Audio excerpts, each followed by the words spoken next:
নমস্কার।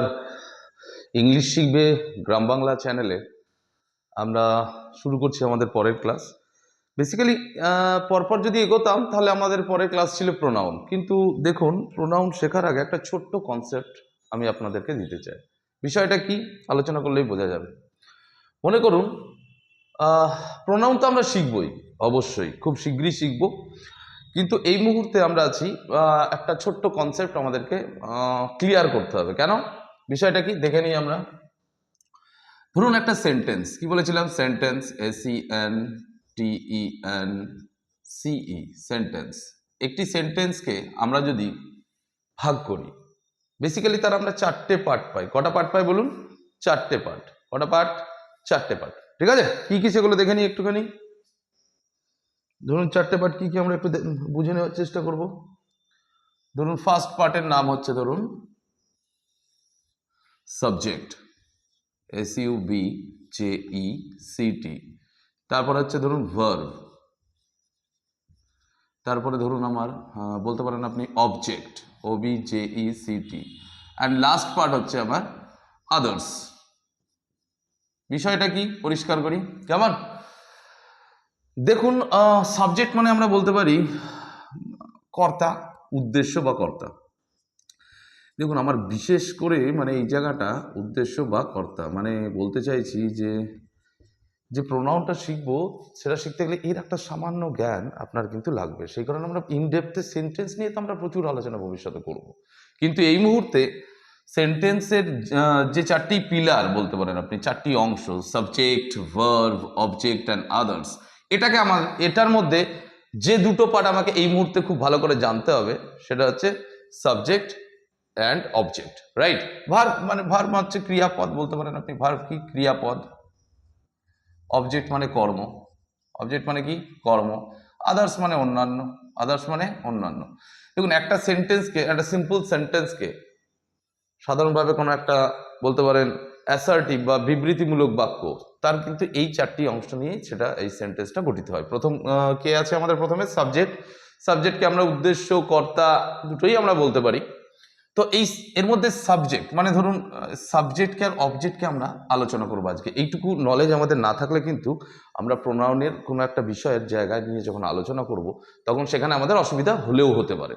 তাই আমরা চাই যে একদম জিরো থেকে যেহেতু শুরু করেছি আমাদের এই চ্যানেল, তাই আমি চাই না আপনাদের কোথাও বুঝতে এতটুকু অসুবিধে হোক। ঠিক আছে, শুরু করি। সাবজেক্ট কি? ধরুন সাবজেক্ট হচ্ছে সাধারণভাবে যদি সংজ্ঞা দিই, বাক্যে, বাক্যে মানে সেন্টেন্সে, ঠিক আছে, বাক্যে যার সম্বন্ধে বা যাকে উদ্দেশ্য করে কিছু বলা হয়। যাকে কি বলা হয় বলুন? উদ্দেশ্য করে কিছু বলা হয়, কিছু বলা হয়। বাক্যে যার সম্বন্ধে বা যাকে উদ্দেশ্য করে কিছু বলা হয় তাকেই সাবজেক্ট, সাবজেক্ট বা কর্তা বলে।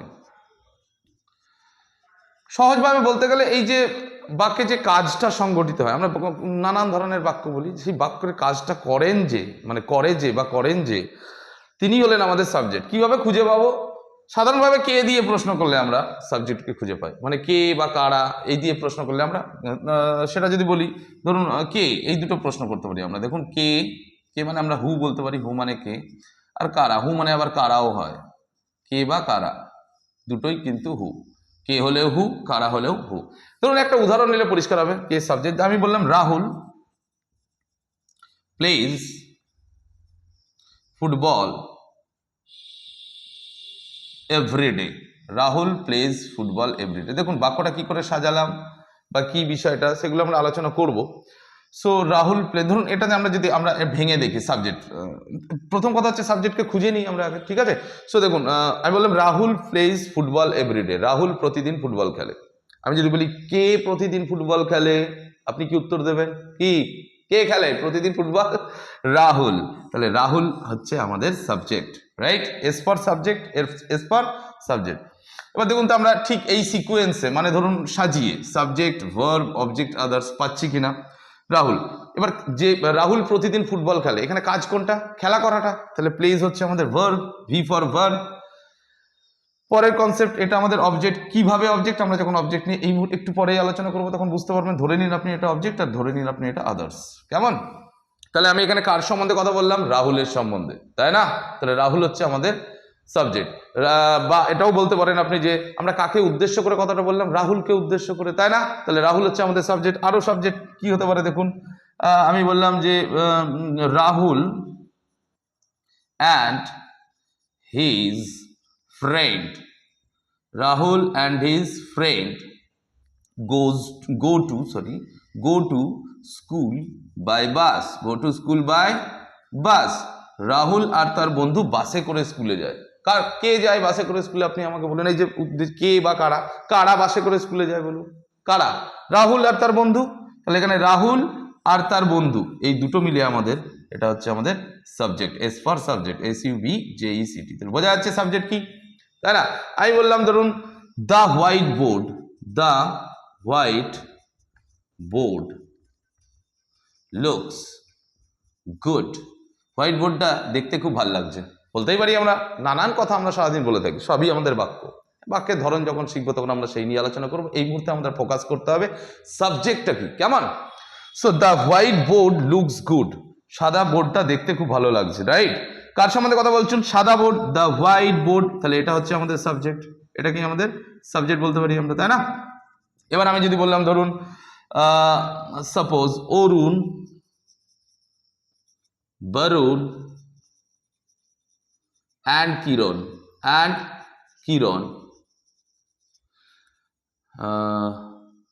learns English, যে কোনো একটা নিলাম আর কি। ধরুন Arun, Barun and Kiran learns English. Arun, Barun এবং কিরণ ইংরেজি শেখে। কাদের সম্বন্ধে কথা বলছেন আপনি?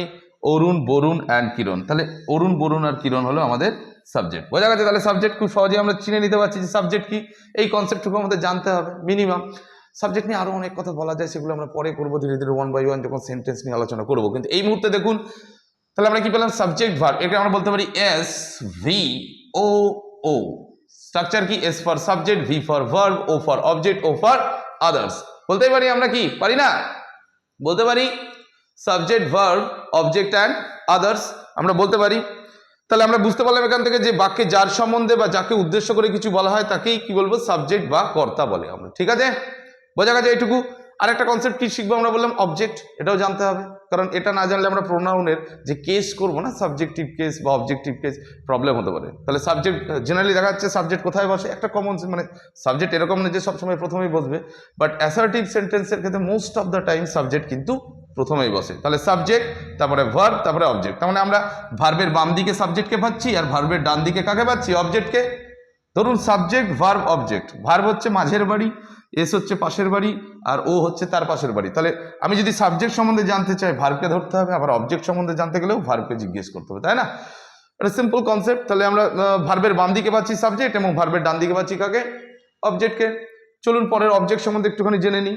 জাস্ট এইটুকু একটু আলোচনা জানা থাকলে আপনার কিন্তু পরবর্তী ক্লাসে ভীষণ ভীষণ হেল্প হয়ে যাবে, রাইট? আমি একটু মুছে নিই, just a minute, just a minute, just a minute.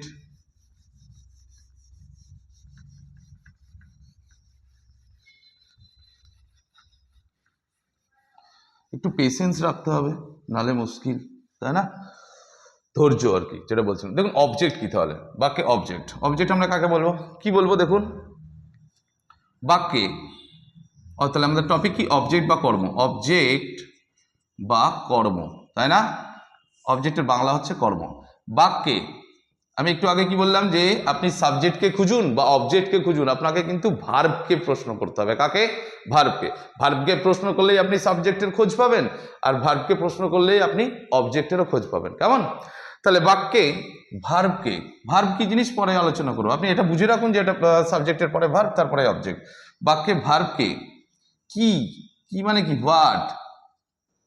বা কাকে, কাকে মানে কি? হুম। হুম মানে হচ্ছে কাকে। কি বললাম? হুম। বাক্যে ভার্বকে, খুব ভালো করে লক্ষ্য করবেন, কাকে প্রশ্নটা করতে হবে? ভার্বকে। বাক্যে ভার্বকে কি বা কাকে দ্বারা, কি বা কাকে দ্বারা প্রশ্ন করলে, প্রশ্ন করলে যদি যে উত্তর পাওয়া যায়, যে উত্তর পাওয়া যায়, পাওয়া যায় তাকেই আমরা অবজেক্ট বলবো, তাকেই কি বলবো বলুন, তাকেই অবজেক্ট বলা হয়। কি বলা হয় বলুন, অবজেক্ট, তাই না? তাকে কি বলা হয়, অবজেক্ট, রাইট? দেখুন এই অবজেক্টকে আমরা দুটো ভাগে ভাগ করতে পারি। অবজেক্ট, একটা উদাহরণ নিই তারপরে বলছি আমরা আগে।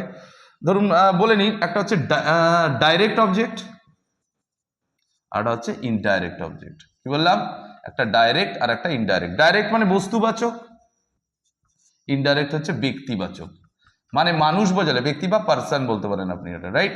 আর বস্তু বা থিংস বলতে পারেন আপনি এটা, তাই না? কি বলতে পারেন, থিংস।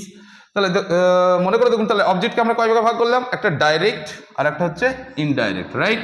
Direct and indirect. কেন ভাগ করব, দেখুন ভাগ করার দরকার আছে। কিছু অবজেক্ট হবে আমাদের মানুষ, আর কিছু অবজেক্ট হবে আমাদের জিনিস। সেই কারণে এদের দুটো ক্যাটাগরিতে আমরা ভাগ করেছি। একটা হচ্ছে মানে যে ডাইরেক্ট অবজেক্ট হচ্ছে, দেখুন অবজেক্ট মানেই বস্তু, তাহলে অবজেক্ট নিয়ে যখন আলোচনা সেটা অবশ্যই ডাইরেক্ট অবজেক্ট। আর অনেক সময় যখন ব্যক্তি অবজেক্টের রূপ নেয় তখন সেটা হবে ইনডাইরেক্ট অবজেক্ট, তাই না? দেখুন একটা উদাহরণ নিলে পরিষ্কার হবে। আমি কি বলেছি, ভার্বকে প্রশ্ন করতে হবে। দুটো অস্ত্র আছে আপনার কাছে, একটা হচ্ছে কি আর একটা হচ্ছে কাকে।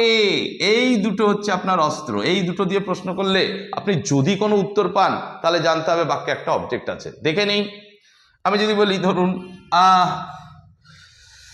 Rahul eats rice every morning. সকালবেলায় রাহুল, প্রতিদিন সকালে রাহুল কিন্তু ভাত খায়। এবার রাহুল তো আমাদের সাবজেক্ট, কে খায় কার সম্বন্ধে কথা বলছি, রাহুল। তাহলে সাবজেক্টের পরে কি আছে, ভার্ব। এবার আমি বলেছি ভার্বকে প্রশ্ন করতে হবে। রাহুল প্রতিদিন Rahul eats rice every morning. Rahul প্রতিদিন সকালে ভাত খায়। এবার আপনি বলুন তো, ভাত খাওয়া, রাহুল প্রতিদিন সকালে খায় তো বুঝলাম, কি খায় আছে উত্তর, রাইস। কি খায়, রাইস। রাইস মানে ভাত, আর ভাত হচ্ছে এখানে একটা অবজেক্ট। এবার বলুন তো আপনি ভালো করে, যে এই যে রাইস অবজেক্টটা, এটা কোনো বস্তু না ব্যক্তি? অবশ্যই বস্তু। তাহলে আমরা বলতে পারি এটাকে ডি অবজেক্ট, মানে ডাইরেক্ট অবজেক্ট, তাই না? তাহলে বস্তুবাচক অবজেক্ট আমরা পেয়ে গেলাম একটা। আর একটা উদাহরণ নিই, ধরুন Rahul loves his mother. Rahul তার মাকে খুব ভালোবাসে, তাই না? রাহুল লাভস, তাহলে রাহুল কি আমাদের সাবজেক্ট, লাভস হচ্ছে, সরি এখানে কি হয়ে গেছে, লাভস হবে, লাভস। তাহলে লাভস হচ্ছে কি, ভার্ব। এবার প্রশ্ন করুন তো, রাহুল তার মাকে খুব ভালোবাসে, বা রাহুল তার মাকে ভালোবাসে। ভালোবাসে, কি ভালোবাসে, উত্তর নেই। কি ভালোবাসে হয় না, কাকে ভালোবাসে। এই যে কাকে, কাকে দিয়ে প্রশ্ন করব, কাকে প্রশ্ন করব, ভার্বকে। কাকে, এই যে রাহুল ভালোবাসে, কাকে ভালোবাসে, তার মাকে। তাহলে অবশ্যই এটা একটা অবজেক্ট, তাই না? কিন্তু বলুন তো, কারণ মা কি কোনো বস্তু হতে পারে, নো, ব্যক্তি। তাহলে আমরা কি বলবো, ইনডাইরেক্ট, আইএনডি লিখলাম, ইনডাইরেক্ট অবজেক্ট। বোঝা গেল? তাহলে ব্যক্তি হতে পারে, বস্তু হতে পারে। আবার অনেক সময় দেখা যায় একটা বাক্যে ডবল অবজেক্ট থাকতে পারে। দেখুন কিভাবে থাকতে পারে। ধরুন আমি বলছি the cow gives us milk. গরু আমাদের দুধ দেয়, গরু আমাদের দুধ দেয়। সাবজেক্টকে কার সম্বন্ধে কথা বলছি, the cow. Cow subject, gives হচ্ছে ভার্ব, তাই না? Subject verb, right? এবার গরু আমাদের দুধ দেয়, কি দেয়, উত্তর পাচ্ছি, কি দেয়, গরু আমাদের দুধ দেয়, কি দেয়, দুধ। মিল্ক আমার কি অবজেক্ট, ডাইরেক্ট অবজেক্ট, ডিও। এবার বলুন গরু আমাদের দুধ দেয়, কি দেয়, দুধ। কাকে দেয়, আমাদেরকে। কাকে, আমাদেরকে, মানুষকে। সো আস হচ্ছে আমাদের ইনডাইরেক্ট অবজেক্ট। আস কি বলুন, ইনডাইরেক্ট অবজেক্ট। তাহলে আমরা দেখতে পেলাম যে এখানে একটা ইনডাইরেক্ট অবজেক্ট, আবার এখানে একটা ডাইরেক্ট অবজেক্ট। তার মানে একটা বাক্যে কটা অবজেক্ট পেলাম, দুটো।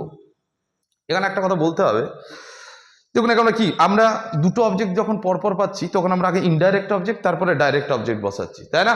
আগে মানুষ তারপরে জিনিস। কারণ দেখুন মানুষের গুরুত্ব কিন্তু বেশি, জিনিসের গুরুত্ব মানুষের থেকে কম। তাই আগে ইনডাইরেক্ট অবজেক্ট নেব, তারপর ডাইরেক্ট অবজেক্ট। আচ্ছা, এই নিয়মের কি আমরা কখনো পরিবর্তন করতে পারি? অবশ্যই পারি। কিভাবে? তাহলে কি করতে হবে, মানে ধরুন এই মিল্ককে আগে আনবো আর আজকে পরে নিয়ে যাবো, তাহলে সেক্ষেত্রে আমাদের করণীয় কি দেখে নিন। দ্য কাউ গিভস, আগে লিখলাম মিল্ক, আগে কি লিখলাম, মিল্ক। আগে কি লিখলাম বলুন, মিল্ক। ভালো করে দেখুন, আগে কি লিখলাম বলুন, milk. The cow gives milk. তারপরে লিখছি আস, কিন্তু শুধু আস তো আমি লিখতে পারবো না। যখনই আমি ডাইরেক্ট অবজেক্টকে আগে আর ইনডাইরেক্ট অবজেক্টকে পরে নিয়ে যাব, তখন ইনডাইরেক্ট অবজেক্টের আগে একটা টু প্রিপোজিশন বসবে। কি বসবে, টু। এই যে টু। তাহলে আমি আগে বসালাম ডাইরেক্ট অবজেক্ট, তারপরে বসালাম ইনডাইরেক্ট অবজেক্ট, আর ঠিক এর আগে বসিয়েছি একটা টু। তাহলে এরকম বলতে পারি আমরা, the cow gives milk to us. বোঝা গেছে? তাহলে কি শিখলাম? অবজেক্ট হচ্ছে কি, বাক্যে ভার্বকে কি আর কাকে দ্বারা প্রশ্ন করলে আমরা অবজেক্ট পাবো। কি দিয়েও পেতে পারি, কাকে দিয়েও পেতে পারি। আবার এরকম হতে পারে একটা বাক্যে ডবল অবজেক্ট থাকতে পারে। ডবল অবজেক্ট থাকলে রুল কি, আগে ইনডাইরেক্ট পরে ডাইরেক্ট, আগে ইনডাইরেক্ট পরে ডাইরেক্ট। আমরা কি আগে ডাইরেক্ট পরে ইনডাইরেক্ট করতে পারি? পারি, কিন্তু আগে ডাইরেক্ট বসাবো, তারপরে টু বসাবো, তারপরে ইনডাইরেক্ট অবজেক্ট বসাবো, এই নিয়মে আমরা করতে পারি। আবার অনেক সময় দেখুন কি আর কাকে দ্বারা প্রশ্ন করলে কিছু উত্তর আসে, কিন্তু সেটাকে আমরা অবজেক্ট বলতে পারবো না, সেটা কমপ্লিমেন্ট। যেমন ধরুন আমি বলছি, এটা একটু বলে রাখি কমপ্লিমেন্ট কি। দেখুন কমপ্লিমেন্ট ব্যাপারটা একটু বুঝলেই বোঝা যাবে। দেখুন আমি বললাম হি ইজ, ধরুন হি হ্যাজ এ কার, বা হি ইজ এ ডক্টরও বলতে পারেন আপনি, হি ইজ এ ডক্টর, তিনি একজন ডাক্তার। দেখুন তো এই বাক্যের সাবজেক্ট কি, হি, ইজ হচ্ছে ভার্ব। এবার সে হয় একজন ডাক্তার, কি হয়? ডাক্তার। কি দিয়ে পাচ্ছি? সে হয় একজন ডাক্তার। হয়তো অ্যাকচুয়ালি উচ্চারণ করতে হয় না, তাও আমি বলছি বোঝার স্বার্থে। হি ইজ এ ডক্টর মানে সে হয় একজন ডাক্তার। তাহলে কি হয়? ডাক্তার। এই ডাক্তারকে কিন্তু আমরা অবজেক্ট বলতে পারবো না, কি বলবো? কমপ্লিমেন্ট। কখন?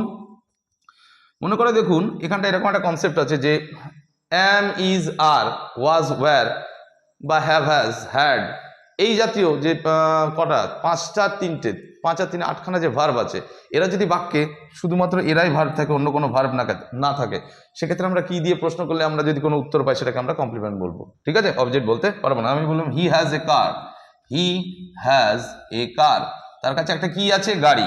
হি হ্যাজ এ কার, তাহলে হি সাবজেক্ট, হ্যাজ হচ্ছে ভার্ব, আর এটাকে আমরা কি বলবো? কমপ্লিমেন্ট। জাস্ট একটু বলে নিলাম, এই নিয়ে আমরা পরে আলোচনা করবো যখন আমরা ভয়েস চেঞ্জ শিখবো। ঠিক আছে? সো তাহলে কি দেখুন আমরা পেয়ে গেলাম সাবজেক্ট কি, বললাম একটু আগে যে সাবজেক্ট হচ্ছে বাক্যের কর্তা, মানে কি বলবো, যাকে উদ্দেশ্য করে কিছু বলা হয় বা যার সম্বন্ধে কিছু বলা হয় সে হচ্ছে সাবজেক্ট। বাক্যের প্রথমেই সাধারণভাবে সাবজেক্ট থাকে, আর আদার্স পরে থাকে। আদার্স পার্টটা হচ্ছে মেনলি অ্যাডভার্ব। অ্যাডভার্ব কিন্তু অনেকগুলো পজিশনে বলতে পারেন আপনি, ফ্রন্ট, মিড অ্যান্ড এন্ড, এরকম তিনটে পজিশনে বসতে পারে। তাই দেখুন ওটা আমাদের প্রসঙ্গ নয়। তাহলে আমরা কি শিখলাম? সাবজেক্ট কর্তা, আর কর্ম কি? অবজেক্ট। অবজেক্ট কি করে পাবো? দেখুন ভার্বকে প্রশ্ন করলেই সাবজেক্ট পাবেন, ভার্বকে যদি কে দিয়ে প্রশ্ন করে সাবজেক্ট, আর কি আর কাকে দ্বারা প্রশ্ন করলে অবজেক্ট পাবো। আমরা দেখলাম কি কি নিয়ম। ভালো করে ভিডিওটা 2-3 বার দেখুন, খুব ভালো করে বুঝে যাবেন। এইটুকু কনসেপ্ট কেন করানো হলো, কারণ পরে যে আমরা প্রোনাউন শিখবো সেখানে কিন্তু আমাদের সাবজেক্টিভ কেস বা অবজেক্টিভ কেস বলে একটা কনসেপ্ট থাকবে, সেটা আমাদের বুঝতে সুবিধা হবে। বোঝা গেছে? ধন্যবাদ। ক্লাস শেষ। টাটা।